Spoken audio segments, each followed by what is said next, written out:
بسم اللہ الرحمن الرحیم۔ محترم ناظرین السلام علیکم۔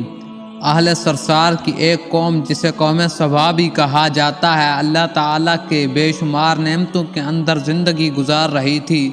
یہ قوم ایک عظیم تہذیب و تمدن کی مالک تھی۔ حضرت داؤد علیہ السلام اور حضرت سلیمان علیہ السلام کی باعظمت حکومتوں کے بعد ان کی حکومت زبان زدہ خاص و عام تھی۔ کہا جاتا ہے کہ یہ لوگ گندم کے مغز سے آٹا پیس کر روٹیاں پکاتے تھے، لیکن اس قدر اسراف کرنے والے اور ناشکرے تھے کہ انہی روٹیوں کے ساتھ بچوں کا پاخانہ صاف کرتے تھے۔ ان آلودہ روٹیوں کو اکٹھا کرنے سے ایک بہت ہی بڑا پہاڑ بن گیا تھا۔ ایک صالح شخص نے وہاں سے گزرتے ہوئے ایک عورت کو دیکھا جو روٹی کے ساتھ بچے کے پاخانے کے مقام کو صاف کر رہی تھی۔ اس شخص نے عورت سے کہا، تیرے اوپر افسوس، خدا سے ڈر، کہیں ایسا نہ ہو کہ خدا تیرے اوپر اپنا غضب ڈھائے اور تجھ سے اپنی نعمت چھین لے۔ اس عورت نے جواب میں مذاق اڑایا اور مغرورانہ انداز میں کہا، جاؤ جاؤ، گویا کہ مجھے بھوک سے ڈرا رہے ہو۔ جب تک سرسار جاری ہے مجھے بھوک سے کسی قسم کا کوئی خوف نہیں ہے۔ کوئی زیادہ عرصہ نہیں گزرا تھا کہ اللہ تعالیٰ نے ہوس بازوں اور اسلاف کا لوگوں پر اپنا غضب ڈھایا۔ پانی جو کہ زندگی کی بنیاد ہے ان لوگوں سے چھین لیا تھا۔ قحط نازل ہوا، بات یہاں تک پہنچ گئی کہ ان کی ذخیرہ کی ہوئی تمام غذا ختم ہو گئی۔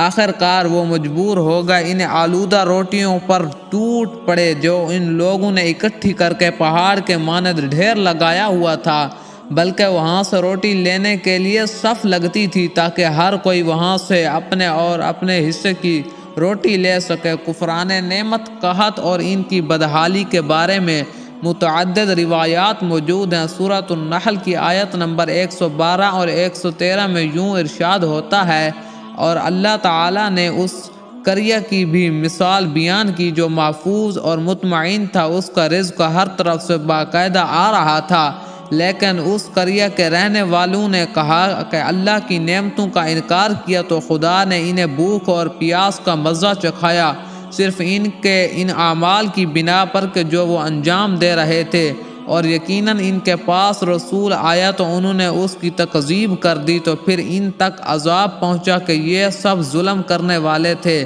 اسی قوم سبا کے بارے میں ایک اور واقعہ بیان ہوتا ہے کہ ان لوگوں نے اپنی زراعت کو بہتر طور پر کاشت کرنے کے لیے پانی ذخیرہ کرنے کی خاطر بلکہ دو پہاڑوں کے درمیان ایک بہت بڑا بند معرف تعمیر کیا ہوا تھا۔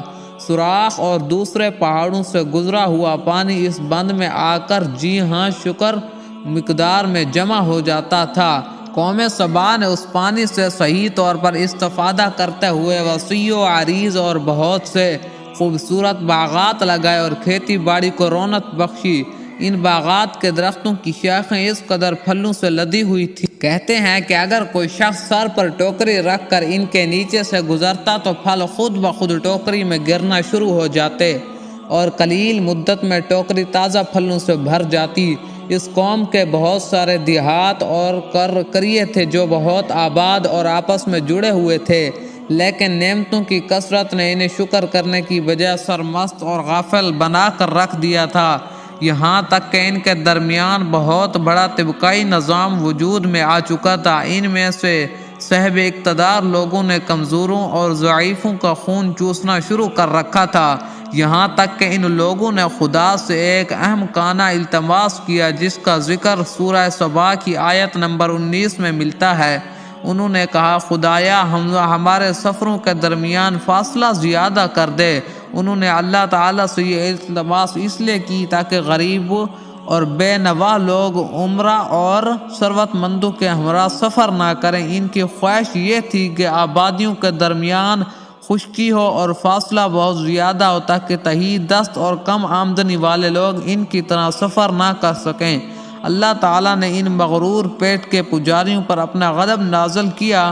بعض تواریخ کے مطابق ان مغرور لوگوں کی آنکھوں سے دو صحرائی چوہوں نے معرف نامی بند کی دیواروں پر حملہ کر کے انہی کے اندر کھوکھلا کر دیا، اور ادھر سے بارشیں زیادہ ہوئیں جن کی وجہ سے یہ سیلاب آ گیا اور اس بند میں پانی بہت زیادہ اکٹھا ہو گیا۔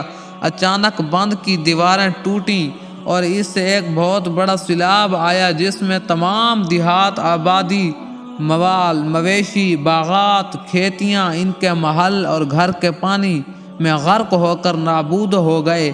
ان کے باغات اور زراعت میں سے صرف کچھ پیلوں اور بیری کے درخت اور کچھ جھاڑیاں بچی تھی۔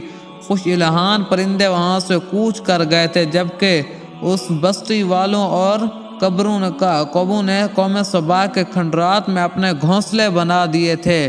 اس بات کا ذکر سورہ سبا کی ایک آیت نمبر 15 اور 16 میں ملتا ہے، اور آخر میں سورہ سبا کی آیت نمبر 17 میں قرآن کریم میں اس واقعے کا یوں نتیجہ نکالا ہے کہ ہم نے ان کی ناشکری کی سزا دی اور ہم ناشکروں کے علاوہ کسی کو سزا نہیں دیتے ہیں۔